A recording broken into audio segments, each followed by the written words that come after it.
भिवंडी तालुका के वालचिन गांव के बापदेव पाड़ा में कुसुम निवास पर आज दिनांक 1 अक्टूबर 2025 को कैलाशवासी कुसुम महादू सोरे के 5वें पुण्य स्मरण दिन सोहला का आयोजन श्री महादू नारायण सोरे व भाजपा व्यापारी थाने जिला ग्रामीण अध्यक्ष डॉक्टर यशवंत दादा महादू सोरे, सोनाले ग्रुप ग्राम पंचायत के माजी उप सरपंच संतोष महादू सोरे, समाज सेवक संजय महादू सोरे, श्रीमती मीना सुनील लसने, श्रीमती सुवर्ण सुनील पाटिल तथा समस्त सोरे परिवार व बापदेव पाड़ा के ग्रामस्थ मंडलों द्वारा बड़े हर्षोल्लास के साथ किया गया।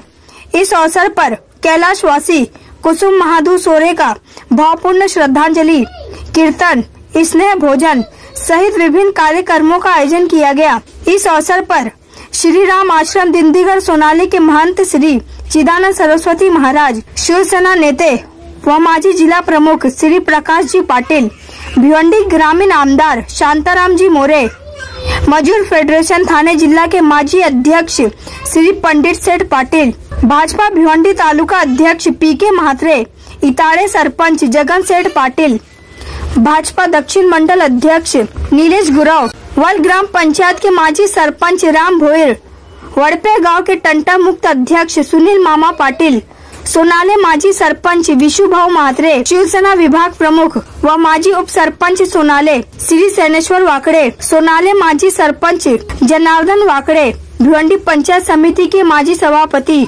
भानुदास पाटिल, वल गांव के शुभा प्रतिष्ठान अध्यक्ष विजय भामरे, शिवसेना तालुका प्रमुख इंद्रपाल तरे, तालुका सचिव इंजीनियर ज्ञानेश्वर मुकादम ओम सेठ, भिवंडी मनपा माजी नगर सेवक प्रशांत लाड़, सोनाले उप सरपंच संजय थले के साथ साथ भारी संख्या में अनेकों दिग्गज मान्यवर, मित्र मंडली, नातेवाईक व सोनाले, वालचिन, बापदेव पाड़ा के ग्रामस्थ मंडलों ने उपस्थित होकर कैलाशवासी कुसुम महादू सोरे को भावपूर्ण श्रद्धांजलि देकर स्नेह भोजन का लाभ लिया। आइए देखिए इसकी एक रिपोर्ट।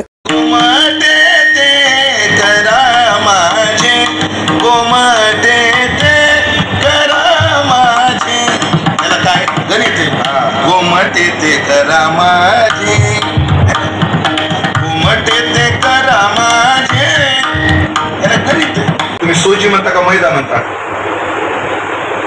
मैद्याची चाळणी. जर धान्याच्या चाळणीत चाळलं तर पुरुषांची नाती गळून पडली, स्त्रियांची नाती राहिली. पिठाच्या चाळणीत टाकलं तर आई बाई ताईचं नातं राहिलं, बाकीची नाती गळून गेली. मैद्याच्या चाळणीनं चाळलं तर आईचंही बाईचंही नातं निघून गेलं, ताईचंही नातं निघून गेलं आणि एकच नातं शिल्लक राहिलं, ते म्हणजे आईचं. जगात सगळ्यात नाजूक नातं आईचं आहे. मग तो कोपर आहे, उद्धाराची जिम्मेदारी टाकताना आईचं नातं जोडतात. अलंकापुरवासिनी ज्ञानाबाई माय, ज्ञानाबाई माझी अनाथाची माय, आईचं नातं जोडतात. मग आईचं नातं जोडत असताना ही आई कशी असते ही आपल्याला 5 लक्षणाने समजावून सांगितली.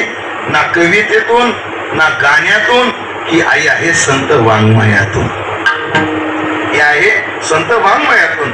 मग ती आई कशी असते, तिची 5 नाते या अभंगात आहेत.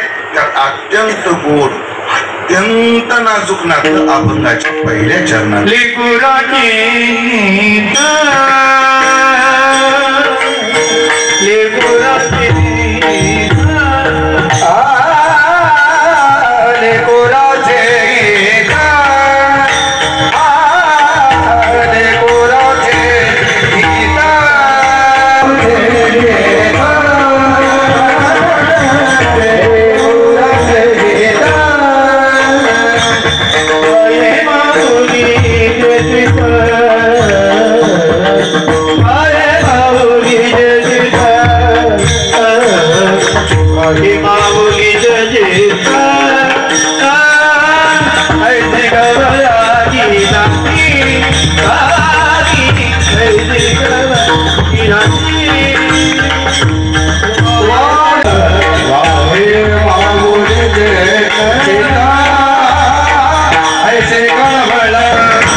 लेकुराचे हित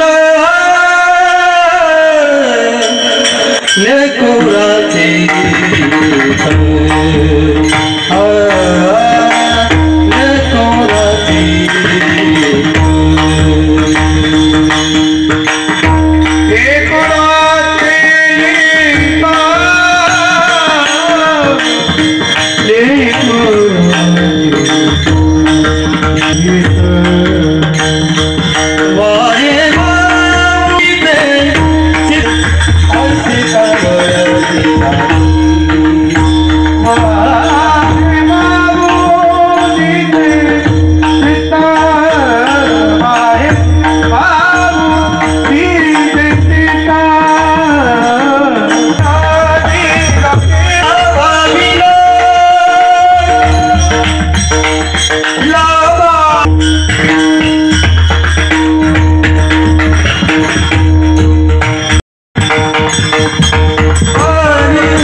स्मरणातलं पहिलं लक्षण आहे कोण आहे आई. मुलीच्या डोक्यामध्ये बापाचं ईद कुठपर्यंत असतं लग्न होईपर्यंत. बायकोच्या चित्तात नवऱ्याचं ईद किती दिवस असतं मुलगा होईपर्यंत. आणि आईच्या चित्तात लेकराचं ईद कुठपर्यंत असतं ती मरेपर्यंत नाही मेल्यावर सुद्धा लेकराचं ईद असतं. घडलेल्या घटना सांगतो. मुंबईला दादरला स्प्रिंग मिल आहे म्हणजे पहिली होती स्प्रिंग मिल. तिथे सप्ताह असायचा दशरथ.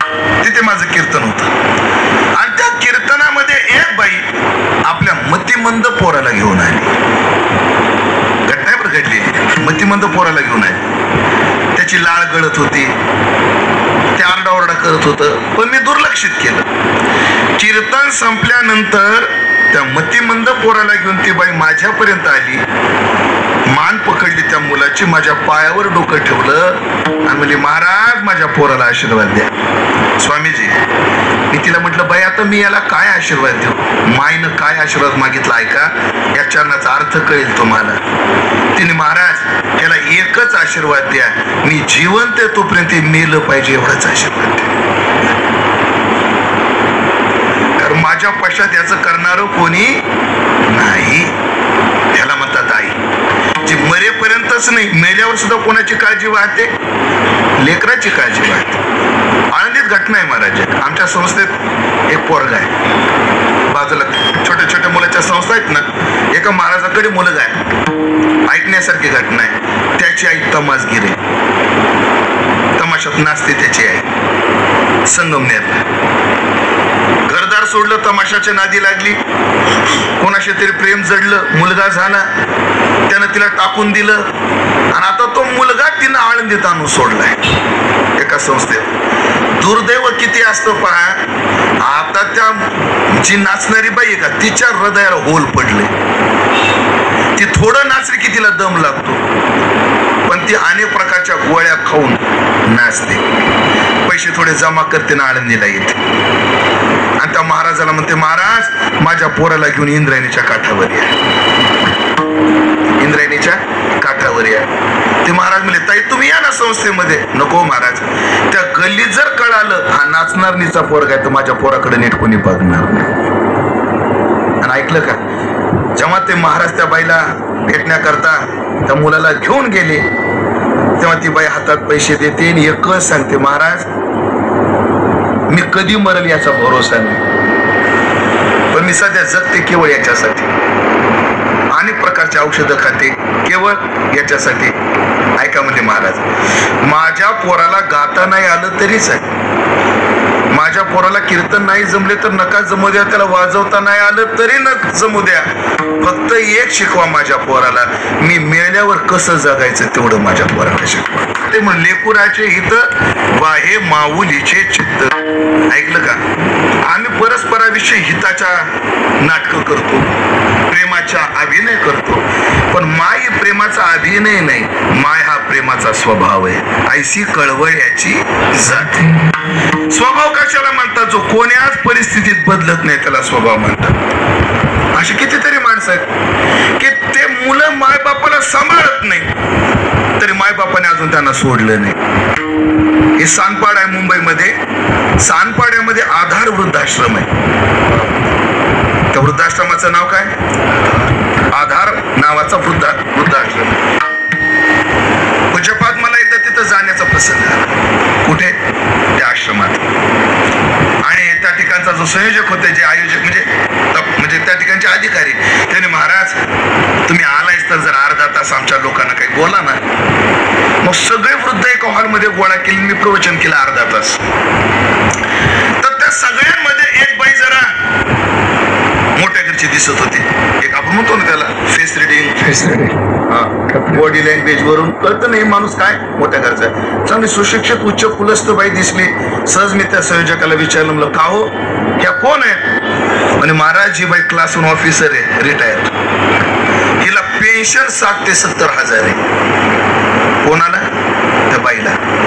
पण तरी वृद्धाश्रमात आहे. म्हणे हो वृद्धाश्रमात आहे. कमाल आहे. कमाल त्याच्या पुढे म्हणे महाराज, दर 1 तारखेला तिचा पोरगा गाडी घेऊन येतो, ह्या बाईला गाडीत टाकतो, बँकेत जातो, 60,000 काढतो, आम्हाला 5,000 देतो, 55,000 घेऊन जातो. यात नवल नाही महाराज, ही आई त्याला देते. म्हणजे जिला 60,000 रुपये काय महाराज पेन्शन आहे, अशी आई वृद्धाश्रमात जरी टाकली तरी त्या आईचं मुलाविषयी प्रेम कमी होत नाही. का? कारण तिचा तो स्वभाव आहे. आईशी कळवळ्याची जाती, तरी लाभावी न प्रीती, कोणतीच अपेक्षा ठेवत नाही. मी माझी आई सांगतो, मी पाटील समाजाचा, मी सामाजिक म्हणजे जाती बोलण्याकरता आलेलो नाही, असं सांगतो. मी पाटील समाजाचा. माझी आई 4-5 भावाची बहीण तुकाराम आणि 4 दिराची भाऊजाई. पण असं असो सुद्धा रस्त्याच्या कडेच्या पाईपामध्ये माझ्या मायबापाला संसार करावा लागला कितीतरी वर्ष. अशी परिस्थिती.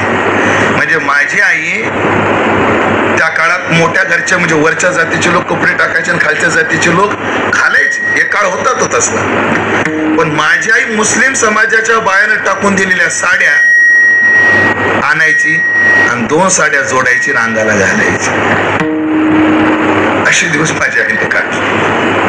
आज तिच्या आशीर्वादाने एक भाऊ ट्रान्सफर लाईनला आहे, एक भाऊ वकील आहे, खूप चांगली प्रॅक्टिस आहे. मी महाराज आहे.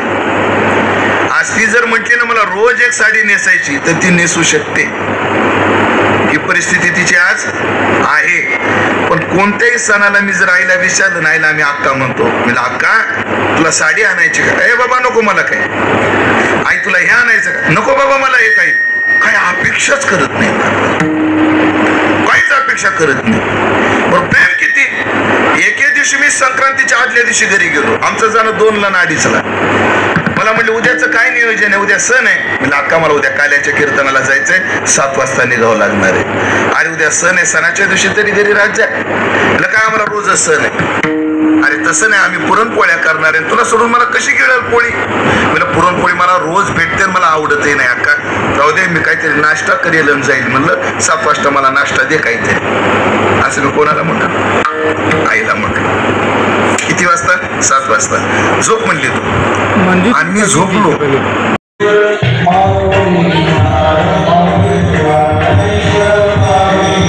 सोरे यांचं देहावसान 5 वर्षापूर्वी म्हणजे नवरात्रीच्या महापर्वामध्ये झालं. मला असं वाटतं या नवरात्रीच्या महापर्वातलं हे निर्याण म्हणजे काय आहे. खरं तर यशवंत भाऊ, संतोष भाऊ आणि संजय भाऊ जेव्हा तिला लक्षात आलं कुसुमताईंना की आता माझं शरीर मला जगायला साथ देत नाही, मग तेव्हा तिनं काय केलं, आपली तिन्ही मुलं आदिशक्तीच्या ओटीत घातले आणि आपला निर्याणाचा दिवस नवमी असा तिनं ठेवला आणि ही लोकीची यात्रा संपवली. त्यांच्या जाण्याने आदरणीय यशवंत भाऊ सोरे, संतोष भाऊ, संजय भाऊ, मीनाताई आणि सुवर्णाताई यांच्या जीवनातलं मातृछत्र गेलं. खरं तरी सगळी संपन्न आहेत. हो, आपापल्या घरी सुनील पाटील यांना सुवर्णाताई दिलेली आहे, ती तिच्या घरी सुखी आहे. आदरणीय श्रीमती मीनाताई ज्या सुनील लसणे यांना दिलेल्या होत्या त्या त्यांच्या घरी सुखी आहेत. संजय, संतोष हे सुद्धा आपापल्या व्यवसायात, आपापल्या उद्योगात संपन्न आहेत. यशवंत भाऊ सुद्धा की ज्यांना राजकीय वलय आहे, बीजेपीचं या ठिकाणचं व्यापारी संघटनेचं या जिल्ह्याचं नेतृत्व दायित्व पक्षाने मोठ्या जबाबदारीनं त्यांच्यावर सोपवलेलं आहे आणि ते त्या जबाबदारीचा निर्वाह मोठ्या समर्थपणे करत आहे. असं जरी असलं, एवढी संपन्नता जरी असली तर आईच्या छत्रा वाचून जीवन माणसाचं पुरकं असतं. त्यांच्या हृदयात ती सल निश्चित आहे आणि आईविषयी प्रेम असल्यामुळेच 5व्या वर्षी एवढ्या गोड कार्यक्रमाचं आयोजन त्यांनी केलेलं आहे. पण या 5 भावंडांना सांगेन, जरी आई गेली अजून पित्याचं छत्र तुमच्या डोक्यावर आहे. खरं सांगतो मंडळी, वयाच्या 50च्या नंतर बायको जाणं हे फार मोठं दुःख आहे. त्याचं कारण सांगतो. आपल्याकडे पहा, पुरुषांपेक्षा बायकोचं वय कमी का? त्याचं कारण काय? त्याचं कारण आहे स्त्री घरामध्ये मिसळलेली असते. अटॅचमेंट म्हणतो ना आपण, पुरुषापेक्षा स्त्रीची घरामध्ये काय असते? जास्त असते, पुरुषाची कमी असते. मग काय होतं, पुरुष जर गेला आणि बाई जर मागं राहिली तर ती घरामध्ये आधीच गुंतलेली असते, तिची अटॅचमेंट असते, मग तिला जगणं सोपं जातं. पण बाई जर आधी गेली आणि पुरुष जर नंतर गेला त्याला जगायला जड जातं. का? कारण त्या घरात जुळलेला नसतो, पुरुष जुळलेला नसतो. आणि अशा काही अडचणी असतात त्या बायकोशिवाय कोणाला सांगता येत नसतं. असं काही असतं ते बायकोलाच सांगता येतं. आणि अशा वयात जिचा आधार पाहिजे होता त्या वयामध्ये आदरणीय महादेव नारायणराव सोरे यांनाही पत्नीचा वियोग झाला. पण मी 5 भावंडांना सांगेन, ज्यांचा हात धरून, ज्यांच्याकडे पाहून तुमची आई या सोरे परिवारामध्ये आली होती, आता त्याचा आधार तुम्ही बना. वडिलांची सेवा जशी तुम्ही आईची केली आणि वडिलांची करता तशीच सेवा करत राहा. हीच खरी आईला श्रद्धांजली आहे अशी भावना व्यक्त करून पुन्हा एकदा सर्व वैष्णव गुणीजन महाराज मंडळी यांचे आभार मानून अभंगावर जे काही बोलू शकलो ते माझ्या वारकरी शिक्षण संस्थेतले गुरुवर्य, माझे गुरुवर्य संतवीर पंडितात्या कराडकर यांच्या चरणी समर्पित करून वाणीला पूर्णविराम. पुन्हा एकदा साधू समाजाच्या चरणी विनम्र अभिवादन. तुकाराम तुकाराम तुकाराम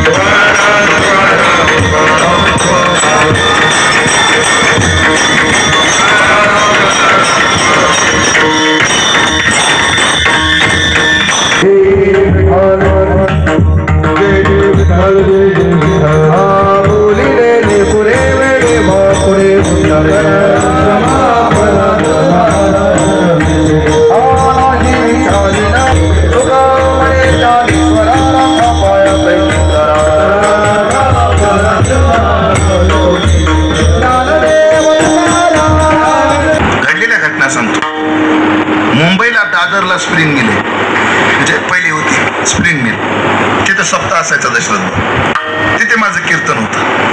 आणि त्या कीर्तनामध्ये एक बाई आपल्या मतिमंद पोराला घेऊन आली. घटना पण घडलेली, मतिमंद पोराला घेऊन आली. त्याची लाळ गळत होती, ते आरडाओरडा करत होतं, पण मी दुर्लक्षित केलं. कीर्तन संपल्यानंतर त्या मतिमंद पोराला घेऊन ती बाई माझ्यापर्यंत आली, मान पकडली त्या मुलाची, माझ्या पायावर डोकं ठेवलं आणि म्हणली, महाराज माझ्या पोराला आशीर्वाद द्या. स्वामीजी, मी तिला म्हटलं, बाई आता मी याला काय आशीर्वाद देऊ? माईनं काय आशीर्वाद मागितला ऐका, या चरणाचा अर्थ कळेल तुम्हाला. तिने, महाराज याला एकच आशीर्वाद द्या, मी जिवंत आहे तोपर्यंत मेलं पाहिजे एवढाच आशीर्वाद द्या. कारण पण माझ्या पश्चात याचं करणारं कोणी नाही. ह्याला म्हणतात आई. जी मरेपर्यंतच नाही, मेल्यावर सुद्धा कोणाची काळजी वाहते? लेकराची काळजी वाहते. आनंदीत घटना आहे महाराज. आमच्या संस्थेत एक पोरगा आहे, बाजूला छोट्या छोट्या मुलाच्या संस्था आहेत ना, एका महाराजाकडे मुलगा आहे. ऐकण्यासारखी घटना आहे. त्याची आई तमासगीर आहे, तमाशात नाचते त्याची आई. संगमनेरला घरदार सोडलं, तमाशाच्या नादी लागली, कोणाशी तरी प्रेम जडलं, मुलगा झाला, त्यानं तिला टाकून दिलं आणि आता तो मुलगा तिनं आळंदीत आणून सोडलाय एका संस्थेत. दुर्दैव किती असतं पहा. आता त्या जी नाचणारी बाई आहे का, तिच्या हृदयाला होल पडले. ती थोडं नाचली की तिला दम लागतो, पण ती अनेक प्रकारच्या गोळ्या खाऊन नाचते. पैसे थोडे जमा करते ना आळंदीला येते आणि त्या महाराजाला म्हणते, महाराज माझ्या पोराला घेऊन इंद्रायणीच्या काठावर या. इंद्रायणीच्या काठावर या. ते महाराज म्हणले, ताई तुम्ही या ना संस्थेमध्ये. नको महाराज, त्या गल्लीत जर कळालं हा नाचणारणीचा पोरगा आहे तर माझ्या पोराकडे नीट कोणी बघणार नाही. आणि ऐकलं का, जेव्हा ते महाराज त्या बाईला भेटण्याकरता त्या मुलाला घेऊन गेले तेव्हा ती बाई हातात पैसे देते आणि एकच सांगते, महाराज मी कधी मरेल याचा भरोसा नाही, पण मी सध्या जगते केवळ याच्यासाठी. अनेक प्रकारचे औषधं खाते केवळ याच्यासाठी. ऐका म्हणजे महाराज, माझ्या पोराला गाता नाही आलं तरीच आहे, माझ्या पोराला कीर्तन नाही जमले तर नका जमू द्या, त्याला वाजवता नाही आलं तरी न जमू द्या, फक्त एक शिकवा माझ्या पोराला, मी मेल्यावर कसं जगायचं तेवढं माझ्या पोराला शिकवा. ते म्हण लेकुराचे हित वाहे माऊलीचे चित्त. ऐकलं का, आम्ही परस्पराविषयी हिताच्या नाटकं करतो, प्रेमाचा अभिनय करतो, पण माय प्रेमाचा अभिनय नाही, माय हा प्रेमाचा स्वभाव आहे. ऐशी कळवळ याची जाते. स्वभाव कशाला म्हणतात? जो कोण्याच परिस्थितीत बदलत नाही त्याला स्वभाव म्हणतात. अशी कितीतरी माणसं आहेत की ते मुलं मायबापाला सांभाळत नाही तरी मायबापाने अजून त्यांना सोडलं नाही. हे सानपाड आहे मुंबईमध्ये. सानपाड्यामध्ये आधार वृद्धाश्रम आहे. त्या वृद्धाश्रमाचं नाव काय? आधार नावाचा वृद्धाश्रम. पूज्यपाद मला एकदा तिथं जाण्याचा प्रसंग आला. कुठे? त्या आश्रमात. आणि त्या ठिकाणचा जो संयोजक होते, जे आयोजक म्हणजे त्या ठिकाणचे अधिकारी, त्याने, महाराज तुम्ही आलायच तर जरा अर्धा तास आमच्या लोकांना काही बोला ना. मग सगळे वृद्ध एका हॉलमध्ये गोळा केली, मी प्रवचन केलं अर्धा तास. तर त्या सगळ्यांमध्ये एक बाई जरा मोठ्या घरची दिसत होती. एक आपण म्हणतो ना त्याला फेस रिडिंग, बॉडी लँग्वेज वरून कळतं नाही माणूस काय मोठ्या घरचा आहे. चांगली सुशिक्षित उच्च कुलस्थ बाई दिसली. सहज मी त्या संयोजकाला विचारलं, म्हणलं का हो ह्या कोण आहे? म्हणे महाराज ही बाई क्लास 1 ऑफिसर आहे, रिटायर. हिला पेन्शन 60 ते 70 हजार आहे. कोणाला? त्या बाईला. पण तरी वृद्धाश्रमात आहे. म्हणे हो वृद्धाश्रमात आहे. कमाल आहे. कमाल त्याच्या पुढे म्हणे महाराज, दर 1 तारखेला तिचा पोरगा गाडी घेऊन येतो, ह्या बाईला गाडीत टाकतो, बँकेत जातो, 60,000 काढतो, आम्हाला 5,000 देतो, 55,000 घेऊन जातो. यात नवल नाही महाराज, आई त्याला देते. म्हणजे जिला 60,000 रुपये काय महाराज पेन्शन आहे, अशी आई वृद्धाश्रमात जरी टाकली तरी त्या आईचं मुलाविषयी प्रेम कमी होत नाही. का? कारण तिचा तो स्वभाव आहे. आईशी कळवळ्याची जाती, तरी लाभावी न प्रीती, कोणतीच अपेक्षा ठेवत नाही. मी माझी आई सांगतो, मी पाटील समाजाचा, मी सामाजिक म्हणजे जाती बोलण्याकरता आलेलो नाही. असं सांगतो, मी पाटील समाजाचा. माझी आई 4-5 भावाची बहीण तुकाराम आणि 4 दिराची भाऊजाई. पण असं असून सुद्धा रस्त्याच्या कडेच्या पाईपामध्ये माझ्या मायबापाला संसार करावा लागला. कितीतरी वर्ष अशी परिस्थिती. म्हणजे माझी आई त्या काळात मोठ्या घरच्या म्हणजे वरच्या जातीचे लोक कपडे टाकायचे आणि खालच्या जातीचे लोक घालायचे. एक काळ होता तो तसला. पण माझी आई मुस्लिम समाजाच्या बायानं टाकून दिलेल्या साड्या आणायची आणि 2 साड्या जोडायची आणि अंगाला घालायची. असे दिवस माझ्या आईने काढले. आज तिच्या आशीर्वादाने एक भाऊ ट्रान्सफर लाईनला आहे, एक भाऊ वकील आहे, खूप चांगली प्रॅक्टिस आहे, मी महाराज आहे. आज ती जर म्हटली ना मला रोज एक साडी नेसायची तर ती नेसू शकते. ही परिस्थिती तिची आज आहे. पण कोणत्याही सणाला मी जर आईला विचारलं ना, आईला आम्ही अक्का म्हणतो, म्हणजे अक्का तुला साडी आणायची का? ए बाबा नको मला काय. आई तुला हे आणायचं का? नको बाबा मला हे काही अपेक्षाच करत नाही, काहीच अपेक्षा करत नाही. पण प्रेम किती. एके दिवशी मी संक्रांतीच्या आदल्या दिवशी घरी गेलो, आमचं जाणं 2ला आणि 2:30ला. मला म्हटलं उद्याचं काय नियोजन आहे? उद्या सण आहे. म्हणजे अक्का मला उद्या काल्याच्या कीर्तनाला जायचंय, 7 वाजता निघावं लागणार आहे. अरे उद्या सण आहे, सणाच्या दिवशी तरी घरी राहत जा. म्हटलं काय आम्हाला रोजच सण आहे. अरे तसं नाही, आम्ही पुरणपोळ्या करणार आहे, तुला सोडून मला कशी गिळेल पोळी? म्हणजे पुरणपोळी मला रोज भेटते, मला आवडतही नाही. अक्का जाऊ दे, मी काहीतरी नाश्ता करेल आणि जाईल. म्हणलं 7 वाजता मला नाश्ता दे काहीतरी. असं मी कोणाला म्हटलं? आईला म्हटलं. किती वाजता? 7 वाजता. सोरे यांचं देहावसान 5 वर्षापूर्वी म्हणजे नवरात्रीच्या महापर्वामध्ये झालं. मला असं वाटतं या नवरात्रीच्या महापर्वातलं हे निर्याण म्हणजे काय आहे. खरं तर यशवंत भाऊ, संतोष भाऊ आणि संजय भाऊ जेव्हा तिला लक्षात आलं कुसुमताईंना की आता माझं शरीर मला जगायला साथ देत नाही, मग तेव्हा तिनं काय केलं, आपली 3 मुलं आदिशक्तीच्या ओटीत घातले आणि आपला निर्याणाचा दिवस नवमी असा तिनं ठेवला आणि ही लोकीची यात्रा संपवली. त्यांच्या जाण्याने आदरणीय यशवंत भाऊ सोरे, संतोष भाऊ, संजय भाऊ, मीनाताई आणि सुवर्णाताई यांच्या जीवनातलं मातृछत्र गेलं. खरं तरी सगळी संपन्न आहेत. हो, आपापल्या घरी सुनील पाटील यांना सुवर्णाताई दिलेली आहे, ती तिच्या घरी सुखी आहे. आदरणीय श्रीमती मीनाताई ज्या सुनील लसने यांना दिलेल्या होत्या त्या त्यांच्या घरी सुखी आहेत. संजय, संतोष हे सुद्धा आपापल्या व्यवसायात, आपापल्या उद्योगात संपन्न आहेत. यशवंत भाऊ सुद्धा की ज्यांना राजकीय वलय आहे, बीजेपीचं या ठिकाणचं व्यापारी संघटनेचं या जिल्ह्याचं नेतृत्व दायित्व पक्षाने मोठ्या जबाबदारीनं त्यांच्यावर सोपवलेलं आहे आणि ते त्या जबाबदारीचा निर्वाह मोठ्या समर्थपणे करत आहेत. असं जरी असलं, एवढी संपन्नता जरी असली तर आईच्या छत्रा वाचून जीवन माणसाचं पुरकं असतं. त्यांच्या हृदयात ती सल निश्चित आहे आणि आईविषयी प्रेम असल्यामुळेच 5व्या वर्षी एवढ्या गोड कार्यक्रमाचं आयोजन त्यांनी केलेलं आहे. पण या 5 भावंडांना सांगेन, जरी आई गेली अजून पित्याचं छत्र तुमच्या डोक्यावर आहे. खरं सांगतो मंडळी, वयाच्या 50च्या नंतर बायको जाणं हे फार मोठं दुःख आहे. त्याचं कारण सांगतो. आपल्याकडे पहा, पुरुषांपेक्षा बायकोचं वय कमी का? त्याचं कारण काय? त्याचं कारण आहे स्त्री घरामध्ये मिसळलेली असते. अटॅचमेंट म्हणतो ना आपण, पुरुषापेक्षा स्त्रीची घरामध्ये काय असते? जास्त असते, पुरुषाची कमी असते. मग काय होतं, पुरुष जर गेला आणि बाई जर मागं राहिली तर ती घरामध्ये आधीच गुंतलेली असते, तिची अटॅचमेंट असते, मग तिला जगणं सोपं जातं. पण बाई जर आधी गेली आणि पुरुष जर नंतर गेला त्याला जगायला जड जातं. का?